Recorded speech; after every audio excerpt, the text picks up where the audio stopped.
ಈಗ ಬಂದಂತ 10-12 ವರ್ಷದಲ್ಲಿ ಸುಮಾರು 65,000 ಕಿಲೋಮೀಟರ್ ಅಷ್ಟು ವಿದ್ಯುದೀಕರಣ. ರೈಲ್ ಅಂತ ಹೇಳಿರೋದ್ರಿಂದ ಸರ್ ನಾನು ಅದನ್ನು ಮಾತಾಡೋಣ. ಬಟ್ ಸರ್ ಏನ್ ಗೊತ್ತಾ, ನೀವು ಲೇಟೆಸ್ಟ್ ಯಾವಾಗ ಸರ್ ಟ್ರೈನ್ ಟ್ರಾವೆಲ್ ಮಾಡಿದ್ ನೀವು? ನಾನೀಗ ಕಳೆದ ಒಂದು ತಿಂಗಳಿಂದ ನಾನು ಇದಕ್ಕೆ ಚೆನ್ನೈಗೆ ಹೋಗುವಂತ ಕೆಲಸ ಮಾಡಿದೆ. ಯಾವ ಟ್ರೈನ್ ಅಲ್ಲಿ ಹೋದ್ರಿ? ಒಂದೇ ಮಾತರಂ ಟ್ರೈನ್ ಅಲ್ಲಿ. ಒಂದೇ ಭಾರತ್ ಟ್ರೈನ್ ಅಲ್ಲಿ. ನಾರ್ಮಲ್ ಟ್ರೈನ್ ಅಲ್ಲಿ ಓಡಾಡಿದ್ದೀರಾ ಸರ್? ಖಂಡಿತ ಓಡಾಡಿದ್ದೀನಿ ಮೇಡಮ್. ನಾನು ಹಿಂದೆನೂ ಓಡಾಡಿದ್ದೀನಿ, ಈಗಲೂ ಓಡಾಡ್ತಾ ಇದ್ದೀನಿ. ಎಸಿ ಅಲ್ಲಿ ಹೋಗ್ತೀರಾ, ಸ್ಲೀಪರ್ ಅಲ್ಲಿ ಹೋಗ್ತೀರಾ, ಜನರಲ್ ಎಸಿ ಸ್ಲೀಪರ್ ಅಲ್ಲ ಮೇಡಮ್, ಬದಲಾವಣೆ ಬೇಕು. ನಮ್ಮಂತವ್ರು ಮಿಡಲ್ ಕ್ಲಾಸ್ ಜನ ಎಲ್ಲ ಸ್ಲೀಪರ್ ಅಲ್ಲೇ ಓಡಾಡೋದು ಸರ್. ಖಂಡಿತ ನಾನು ಒಬ್ಬ ಮೇಡಮ್ ಬಡ ಕುಟುಂಬದಿಂದ ಬಂದಂತಾನೆ ಇಲ್ಲಿ ಮುಂದೆ ಕೂತಿದ್ದೀನಿ. ಟಾಯ್ಲೆಟ್ಸ್ ಹೆಂಗಿರುತ್ತೆ ಸರ್ ಮೇಡಮ್? ಟಾಯ್ಲೆಟ್ಸ್ ಅನ್ನೋದು ವಿಚಾರ ಈಗ ಅದರಲ್ಲಿ ಒಂದು ಉತ್ಕೃಷ್ಟವಾದ ಮುಂದಿನ ಒಂದು ಹೇಗೆ ಇರಬೇಕು, ಬೇಸಿಕ್ ಆಗಿರ್ತಕ್ಕಂಥದ್ದೇ ಮೇಡಮ್. ಖಂಡಿತವಾಗ್ಲೂ ಅವಶ್ಯಕತೆಗೆ ಏನಿದೆ, ಇವತ್ತಿನ ಜನರೇಷನ್ಗೆ ಏನ್ ಬೇಕು ಅನ್ನೋದು ಬೇಸಿಕ್ ಮೇಡಮ್. ಈಗ ಟಾಯ್ಲೆಟ್ಸ್ ಅನ್ನೋದು ಕಂಪ್ಯಾರಿಸನ್ ಬೇಡ. ಅದೊಂದು ವ್ಯವಸ್ಥೆ. ಆ ಟ್ರೈನಲ್ಲಿ ಇರ್ತಕ್ಕಂಥ ವ್ಯವಸ್ಥೆನ ಯಾಕೆ ಜೋಡಿಸ್ಬೇಕು ಅನ್ನೋದನ್ನ ಇವತ್ತಿನ ಜನರೇಷನ್ ಯಾವ ಎಕ್ಸ್ಪೆಕ್ಟೇಷನ್ ಇರುತ್ತೆ, ಅದು ಫುಲ್ಫಿಲ್ ಹೇಗೆ ಮಾಡ್ತೀವಿ ಅನ್ನೋದು ಇರ್ತಕ್ಕಂಥದ್ದು. ಅಲ್ಲ ಒಂದ್ ನಿಮಿಷ ಮೇಡಮ್, ಅಂದ್ರೆ ನೀವು ಅಲ್ಲ ಮೇಡಮ್, ಈಗ ನಾವು ನಡ್ಕೊಂಡು ಓಡಾಡ್ತೀವಿ, ಸೈಕಲ್ ಬಂತು, ಒಂದ್ ನಿಮಿಷ ಸೈಕಲ್ ಬಂತು, ಎಸ್ ಅದಕ್ಕೋಸ್ಕರ ಹೇಳ್ತಾ ಇರ್ತಾರೆ. ಹೀಗೆ ಬದಲಾವಣೆಯ ರೂಪವನ್ನು ತಾಳಿರ್ತಕ್ಕಂಥದ್ದು ಬಹಳ ಇಂಪಾರ್ಟೆಂಟ್. ಟಾಯ್ಲೆಟ್ ಏನ್ ಮೋದಿ ಅವ್ರು ಕ್ಲೀನ್ ಮಾಡ್ಬೇಕಾ ಅಂತ ನಾನು ಹೇಳ್ತಾ ಇಲ್ಲ, ಹಂಗಲ್ಲ ಅದು ಮಾತುಕತೆ. ಅಂದ್ರೆ ನಾನ್ ಹೇಳೋದು, ನಾವು ಬುಲೆಟ್ ಟ್ರೈನ್ ಬಿಡೋದಕ್ಕೆ ಹೋಗ್ತಾ ಇದೀವಿ, ಆದ್ರೆ ಇನ್ನು ಬುಲೆಟ್ ಟ್ರೈನ್ ಬಂದಿಲ್ಲ. ಈಗ ಬುಲೆಟ್ ಟ್ರೈನ್ ಅಂದ್ರೆ ಸಾರ್ ಅದು ಜೋಕು, ಅಪ್ಪಿ ತಪ್ಪಿ ಬುಲೆಟ್ ಟ್ರೈನ್ ಅನ್ಬೇಡಿ. ಈಗ ಹೆಂಗಾಗೋಗಿದೆ ಅಂದ್ರೆ ಜೋಕು, ಸುಳ್ಳು ಹೇಳ್ಬೇಡ ಅನ್ನೋ ತರದಲ್ಲಿ ಬುಲೆಟ್ ಟ್ರೈನ್ ಆಗೋಗಿದೆ. ಆಗ್ತಾ ಇಲ್ಲ ಅಂತಲ್ಲ, ಯಾವ ಲೆವೆಲ್ಗೆ ಎಷ್ಟು ವೇಗವಾಗಿ ಬುಲೆಟ್ ಟ್ರೈನ್ ಬಿಡ್ತೀನಿ ಅಂತ ಅಂದಿದ್ರು ಅಷ್ಟು ವೇಗವಾಗಿ ಬುಲೆಟ್ ಟ್ರೈನ್ ಬಿಟ್ಟಿಲ್ಲ. ಬುಲೆಟ್ ಟ್ರೈನ್ ಅಂದ್ರೆ ಈಗ ಅದು ಸುಳ್ಳು ಅನ್ನೋ ತರದಲ್ಲ, ಸುಮ್ನೆ ಬುಲೆಟ್ ಟ್ರೈನ್ ಬಿಡಬೇಡಪ್ಪ ನೀನು ಅಂದ್ರೆ ಅದು ಜೋಕಾಗಿ ಹೋಗಿದೆ, ಅದು ಸುಳ್ಳು ಅನ್ನೋ ತರದಲ್ಲ.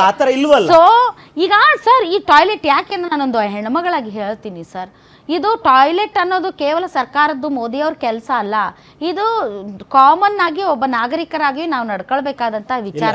ನಾನು ನೀವು ಎಲ್ಲರೂ ಕೂಡ ಬಳಸುವಂತಹ ಟಾಯ್ಲೆಟ್ ಗಳನ್ನ ಹೇಗೆ ಶುಚಿಯಾಗಿ ಇಡಬೇಕು ಅನ್ನೋದ್ರ ನಾನು ನಿಮ್ ಪರವಾಗಿ ಹೇಳಿದ್ರು ನಿಮ್ಗೆ ಬಹಳ ಅಬ್ಜೆಕ್ಷನ್ ಇರುತ್ತೆ. ಒಂದ್ ಸ್ವಲ್ಪ ಇರ್ರಿ. ಸೊ ಅದು ಕಾಮನ್ ಮನುಷ್ಯರು ನಡೆದುಕೊಳ್ಳಬೇಕಾದಂತಹ ರೀತಿ ನೀತಿ. ನಿಮ್ಮ ಬಳಸುವಂತಹ ಸಾರ್ವಜನಿಕ ಶೌಚಾಲಯಗಳನ್ನು ಶುಚಿಯಾಗಿಡುವುದು, ನೈರ್ಮಲ್ಯವನ್ನು ಕಾಪಾಡುವುದು. ಬಟ್ ನಾವು ಬುಲೆಟ್ ಟ್ರೈನ್ ಬಿಡಕ್ಕೆ ಹೋಗಿದ್ದೀವಿ, ಆದರೆ ಟಾಯ್ಲೆಟ್ ಮಾತ್ರ ಕ್ಲೀನಾಗಿ ಇಟ್ಕೊಳ್ಳೋದು ಬಂದಿಲ್ಲ. ಇಲ್ಲ ನೋಡಿ, ಎಲ್ಲ ವ್ಯವಸ್ಥೆನೂ ಪರಿವರ್ತನೆ ಆಗ್ತಾ ಇದೆ ಮೇಡಮ್. ಈಗ ಟಾಯ್ಲೆಟ್ ಅನ್ನೋದು ಇಡೀ ದೇಶದಲ್ಲಿ ಹಳ್ಳಿಗಳ ಕಡೆ ನಿರ್ಮಾಣ ಕೆಲಸ ಆಗೇ ಇರಲಿಲ್ಲ. ಈಗ ಕಳೆದ 12 ವರ್ಷದಲ್ಲಿ ಸುಮಾರು 12 ಕೋಟಿಗಿಂತ ಜಾಸ್ತಿ ಈ ದೇಶದಲ್ಲಿ ಹಳ್ಳಿಗೂ ಒಂದು ವ್ಯವಸ್ಥೆ ಮಾಡ್ಕೊಳಂತದಾಯ್ತು. ಅದೇ ಜಲಜೀವನ್ ಮಿಷನ್ ಅಂತ ಹೇಳ್ಬಿಟ್ಟು ಪ್ರತಿ ಮನೆಗೂ ನೀರಿನ ವ್ಯವಸ್ಥೆ ಸರಿ ಆಗ್ಬೇಕು ಅಂತ ಹೇಳ್ಬಿಟ್ಟು ಮನೆ ಮೋದಿ ಅವರು ಸುಮಾರು 55 ಕೋಟಿಯಷ್ಟು ಮನೆಗೆ ನೆಲ್ಲಿ ಹಾಕ್ಸುವಂತ ಕೆಲಸ ಮಾಡಿದ್ದಾರೆ. ಇಂಪ್ರೂವ್ ಮಾಡೋದಕ್ಕಿಂತ ಹೊಸದು ಹೇಳಿ, ಇಂಪ್ರೂವ್ ಮಾಡ್ಕೊಂಡು ವ್ಯವಸ್ಥೆಯನ್ನ ಜನರಿಗೆ ತಲುಪಿಸುವಂತ ಕೆಲಸ. ಹೊಸ ಅಚೀವ್ಮೆಂಟ್ ಅಲ್ಲ, ಅಚೀವ್ಮೆಂಟ್ ಅಂದ್ರೆ ನೀವು ಒಂದೇ ಎರಡ ಕೇಳಿದ್ರೆ ನಾನು ಹೇಳ್ಬಿಡ್ತೀನಿ ನೋಡಿ ಮೇಡಮ್. ನೀವು ಆತರ ಪಟ್ಟಿ ಕೇಳಿದಾಗ ನಾವು ಹೇಳಲೇಬೇಕಾಗತ್ತೆ ಖಂಡಿತವಾಗ್ಲು. ಇವತ್ತು ಸೋಲಾರ್ ಎಲೆಕ್ಟ್ರಿಕ್ ವಿದ್ಯುತ್ ಉತ್ಪಾದನೆ ಮಾಡುವಂಥದ್ದು ಮೊದಲು ಒಂದು 250 ಗಿಗಾವ್ಯಾಟ್ ಇರ್ತಕ್ಕಂಥದ್ದು, ಇವತ್ತು 500ಕ್ಕಿಂತ ಹೆಚ್ಚಿನ ಒಂದು ಗಿಗಾವ್ಯಾಟ್ ಅಷ್ಟೊಂದು ಅತಿ ಹೆಚ್ಚಿನದಾಗಿ ಇಡೀ ದೇಶದಲ್ಲೇ ನಂಬರ್ 1 ಸ್ಥಾನಕ್ಕೆ ಏರುವಂಥ ಕೆಲಸ ಆಗಿರ್ತಕ್ಕಂಥದ್ದು ಕಳೆದ 12 ವರ್ಷ ಸನ್ಮಾನ್ಯ ಮೋದಿಯವರ ನೇತೃತ್ವದಲ್ಲಿ ಆಗಿರ್ತಕ್ಕಂಥದ್ದು. ಹೀಗೆ ಅದ್ರ ಜೊತೆಲಿ ಹೆದ್ದಾರಿಗಳು ಮೇಡಮ್, ಮೊದಲು ನಮ್ಗೆ ಇರ್ತಕ್ಕಂಥ ಸುಮಾರು 18,000 ಕಿಲೋಮೀಟರ್ ಅಷ್ಟು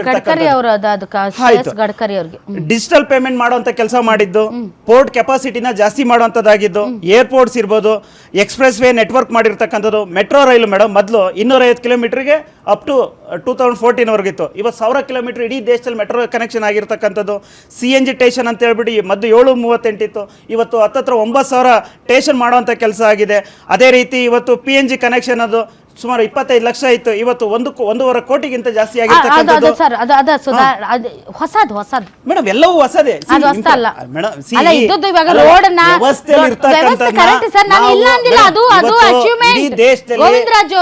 ದೇಶದಲ್ಲಿ 150 ಕೋಟಿ ಜನಸಂಖ್ಯೆ ಇದೆ, ಪ್ರತಿಯೊಂದು ಜನರಿಗೆ ತಲುಪಿಸುವಂತ ಕೆಲಸ ಮಾಡ್ತಾ ಇರ್ತಕ್ಕಂಥದ್ದು.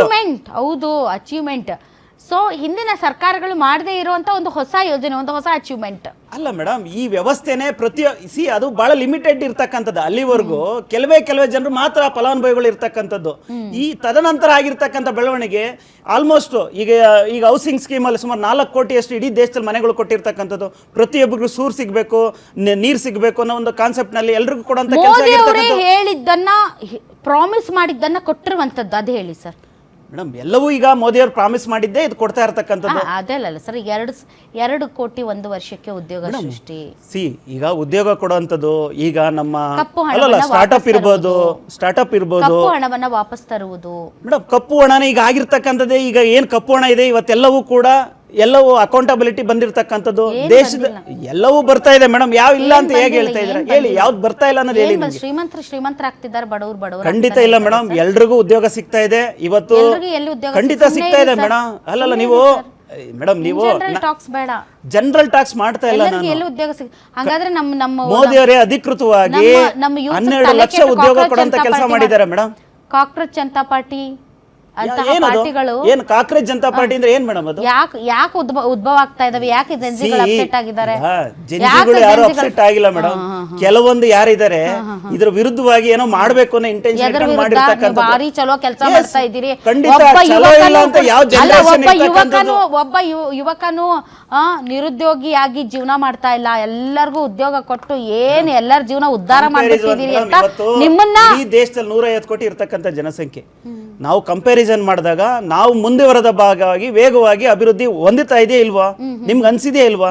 ನಿಮ್ಗೆ ಯಾಕೆ ಅನ್ಸಿಲ್ಲ ಅನ್ನೋ ನಂಗೆ ಅರ್ಥ ಆಗ್ತಾ ಇಲ್ಲ.